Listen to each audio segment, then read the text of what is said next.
This week, we got two major indicators that a recession could be imminent for the United States. However, the entire reason we got here in the first place is because we wanted to bring manufacturing jobs back to the US. So the question needs to be asked, is it even possible and is it worth it? And if so, is that something that could help us avoid a recession, and in what sort of timeline? The answer to that question actually brings us back into history. Let's go ahead and break it down. The answer to this question and how we got here actually starts in the 1950s, and it's an interesting story around this. So going back to the 1950s, this kind of brings us to the peak of the manufacturing era. And it's really, again, an era. It's not exactly the year 1950. But if you kind of go back in time and, turn your TV black and white and all kind of stuff, right? The big back TVs. But that is when a lot of people really think about the manufacturing prowess of the US. And at that time, that is when a lot of our grandparents, really, and then a portion of our parents, depending on how old your parents were, you could graduate high school, not go to college, and work at a factory, whether it was Ford or Whirlpool or whatever, making washers and dryers, cars, whatever it was. And we had steel plants, a whole bunch of things, especially in what is now known as the Rust Belt. But you could make that stuff here in the US. And then things changed. And those things started to change right around the 1980s. Now, again, this is a span of time. It didn't just happen again in the year 1980, but especially in the 1980s and 1990s. What happened during that time? Two major things. One, we had globalization, all right, and then we had NAFTA in the 1990s. Now, that was when we started to ship jobs overseas and have different trade deals. Now, the economic case for doing that is, as we grow as a country, we get to a point where we say, hey, look, we want to move on and do different things. We move into designing iPhones, and as we move up in the tech chain and the tech ladder, you go make the phones, ship it somewhere else where they can make it for us for cheaper. We go and design the tech. We go and design the stuff. Y'all go and make it, because they can make it for cheaper, but it's very difficult to design the AI programs and things of that nature. So that is kind of how things shifted. However, the places and the people who design or who actually manufactured those things started to fall behind. But here's the second part of that. The manufacturing base. Again, they made cars, washing machines, a lot of the major appliances, TVs too.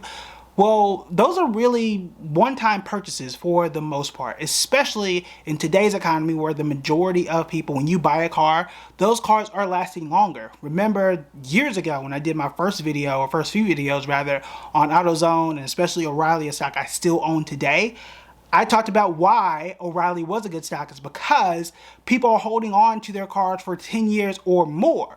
Well, if you're not manufacturing and making an item every year, I don't really need that plant as much as I used to. And I definitely don't need it domestically here, do I? Paying an even more expensive price. Washers and dryers weren't as common in the 1950s. Not just for laundry, but even a dishwasher. Right, that's common now. Every house that you buy, unless you're in New York, right, or an apartment in New York, but in most other places, that's standard. You're going to have one that, if it's not brand new, it's been there at least since 2015, right? An old washing machine or an old dishwasher is 2010, right? It's been there, and it's been there for a while. It's not something that's going to bring brand new. So you don't need manufacturing. And this is for every wealthy country. Britain, France, Spain, wherever it is that you want to call a developed nation, once you kind of get up there and have all that manufacturing done, you have hit what is called a plateau. Same thing for any major appliance or item. Once you have a bed, you're not buying a bed every day. It's not like food or agriculture where you absolutely need it. So these major economies move into what we call services. The service sector, yes, it does include like food and restaurants.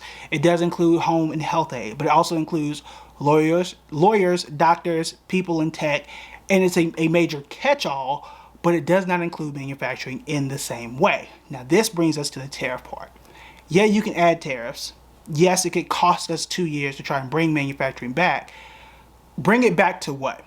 You're going to force tariffs to have these companies bring back things here, have them charge a lot more money so people can afford to work there, and have them be more expensive and make things that we don't necessarily need at the same volume that we needed it before. I already have a washer and dryer.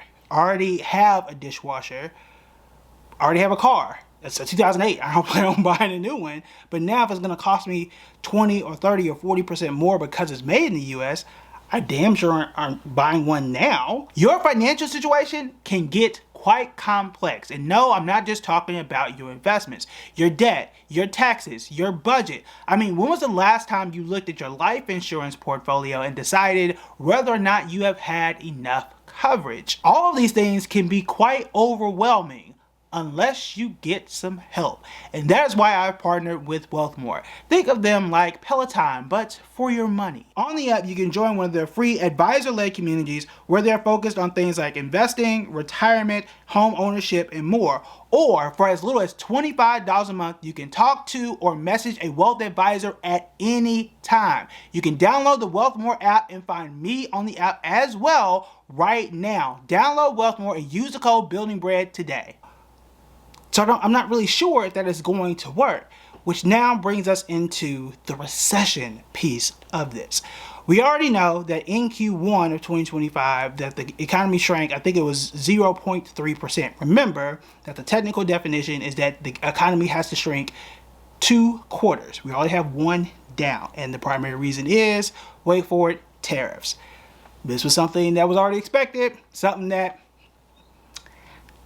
if you've been watching this channel, you've already hit the subscribe button, which you should right now, was not something that was a shocker. I was holding out on calling it an official recession, which technically is still not official, was a major part of that. Now, the second part of this is now we're starting to see layoffs, which, yes, I think it was in 2022. We did have 2 quarters, but it wasn't an official recession because the National Bureau of Economic Research had not declared it as such. Why did they not do it? Because we didn't see layoffs. We didn't see spending slow down. We didn't see, unemployment spike.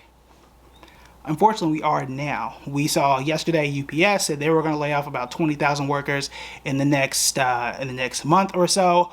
We just saw unemployment claims reach a height that we have not seen since 2021. This is a red flag.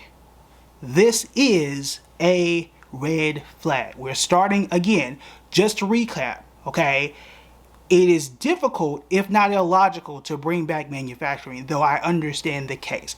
As someone who is from Oklahoma, I understand the case of what it is like to not have what we used to have or the feeling of what we think we used to have. But times have changed, right? There was a point where YouTube and things like this did not exist. You got to evolve, okay? But here's the case. That manufacturing, the economy just doesn't move backwards. You have to figure out a way to move forward. And now we've got AI. We've got to figure out how to move forward together, right? Whatever path that is going to be. But now, if it is going to be a recession, you have to figure out what you need to do. Now, I've already have a few ideas for you. I've already talked about increasing your cash holdings, okay? If a layoff is to occur, you might want to stock up on cash for more reasons than a potential layoff, okay? Other than having, everybody says 3 to 6 months, you might want to add another month or two to that. Also, if prices are going to increase, which we do expect at the end of May, starting definitely as we go into the summer, if these tariffs do go through, they could continue to pause them. But if that is the case, having more cash can allow you to negotiate on certain items. So if you have a major ticket purchase for whatever reason, you say, look, I can pay you in cash today if you can bring this down just a bit. That might be more helpful.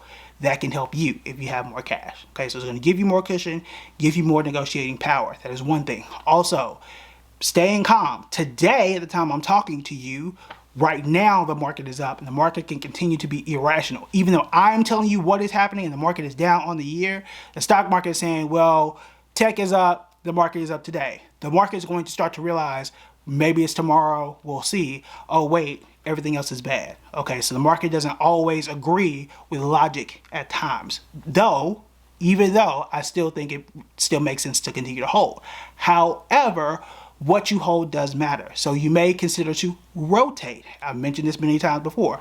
Not every stock is trash. There are some that aren't good, and there are some that are doing even better. I've talked about what some of those stocks are and what areas of the stock market might make more sense this year than what they did last year or the year before. If you want to know what those stocks are and how you may want to make some changes to your portfolio, check out this video here.